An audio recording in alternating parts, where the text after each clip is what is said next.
I was gonna send it to everybody so that we can play back and listen. As and, we're writing our write-up, Oh, awesome. Right up to the jawline. Okay, can you guys grab the tubes out of the centrifuge and just put them back on that rack over there? Try to do two things at once.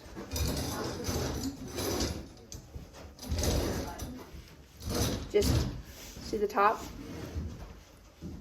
Just twist the top, the little button on the top. Try not to shake them up at all.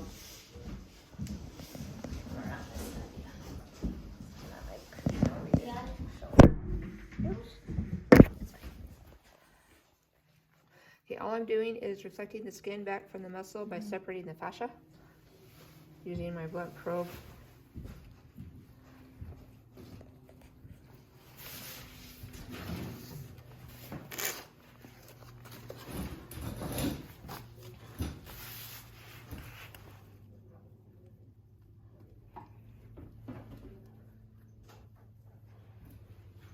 It's a tough thing. Goodness sake. Would these tools just get bigger if it was just a bigger animal? Not necessarily. Okay. I use my blood probe like when we do the feline dissections at work. Okay. Yeah. I mean, yeah, not necessarily. Okay. Granted, with you're doing like large animal necropsy, you'll have saws, you'll have cutters, you'll have things like that. Okay. But even then, I still use my blood probe for those. Right. Okay. All right. Okay, I want you guys to notice how dark the chest cavity is. That's just, again, he was harvested with CO2. Oh.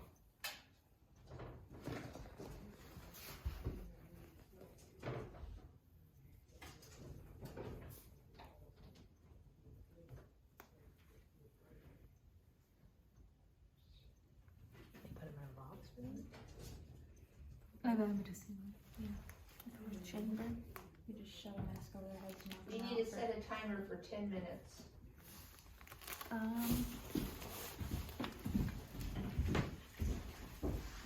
That,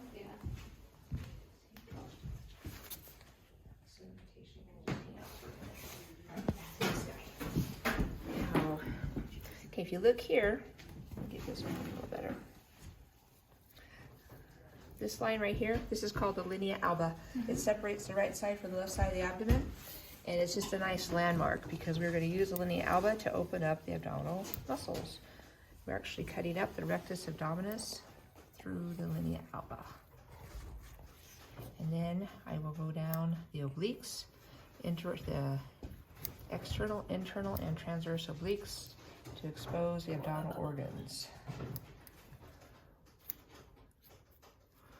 Look here, that liver, I want you guys to notice, that liver is huge for the size of this animal. That's at least, what, 13 gram liver? And why do you think that is? Why did this rat have such a ginormous liver? the anesthesia that was used. Larry and Mel were having discussions. Because think about what rats eat. Livers are first line of defense. And they So they eat a bunch of crap. They really do.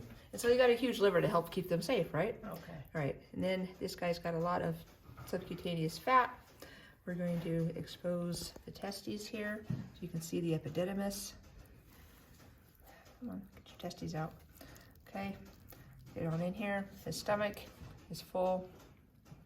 Looks like just water and rat food. And then here we've got a kidney right there in the perineal fat. And then you've got the adrenal gland sits on top of the kidney. The right kidney is slightly more cranial than the left kidney. And then we're going to locate his spleen. Where's your spleen? Oh, there it is. Okay, can you guys tell me about the spleen? What's the spleen do? It's gonna store red blood cells. Well, parts of them, but it's basically a vacuum cleaner. Its job is to clean the blood and remove the dead and dying red cells. So red cells have a lifespan, 27 days average, depending on species and age. But so that the red cells travel through the spleen, and the spleen will deconstruct them, for lack of a better explanation, and then it'll send the red cell skins to the liver, who will recycle them to make bile. And a rat does not have a gallbladder, but it's constantly secreting bile. And then the iron molecules will stay in the spleen, for that bad day when something's chasing this rat and he's all, he can't run anymore. Spleens, ooh, I got you. Dumps a bunch of iron in the bloodstream, which allows him to carry more oxygen, so you can run a little further, a little longer. Maybe it's enough to live another day, right? So the spleen's awesome. Then you can see all the intestines here. And he's a very fat rat. You guys noticing how fat he is? big, He's a fatty. And then, let's see if we can get it up above this liver so you can see the diaphragm. You guys see the diaphragm that separates the abdominal cavity from the thoracic cavity? We're going to cut through the diaphragm and up the sternum. And then lay open so you guys can see in the chest. Okay, cut down the diaphragm. Again, you see how dark it is? That's just CO2 poisoning, which, and now we're very careful. I know my friend is too, I got this rat from. And so if you displace too much oxygen with CO2 too quickly, it's very stressful, it's very painful. But if you do very gentle, reduction of oxygen and increase of CO2, they literally go to sleep. Let's look at his throat. Cut through here so you can see his little trachea. Remember the feeding needle? Yeah. So we're going to go up the hard palate. Come on. Maybe. Can't get in. Right. There we go. Okay, so the esophagus is behind the trachea. Can you see the esophagus and the trachea? Yep. There you go. So feeding needle. Yay. All right. Any questions? No. Follow the write-up because that'll talk to you about tissue harvest, about inflating the lungs, because normally when you harvest the whole pluck, you inflate the lungs with alcohol, and you tie it shut with a string, you actually suspend them in the bottle, inflated with alcohol. It's really cool. That sounds cool. There's a video on it online that is like freaking awesome. But because I want Vicky to have her snack before it gets dark. Oh yeah, our little fox friend. Yes. So that is a big old rat. She is going to love She's gonna be excited.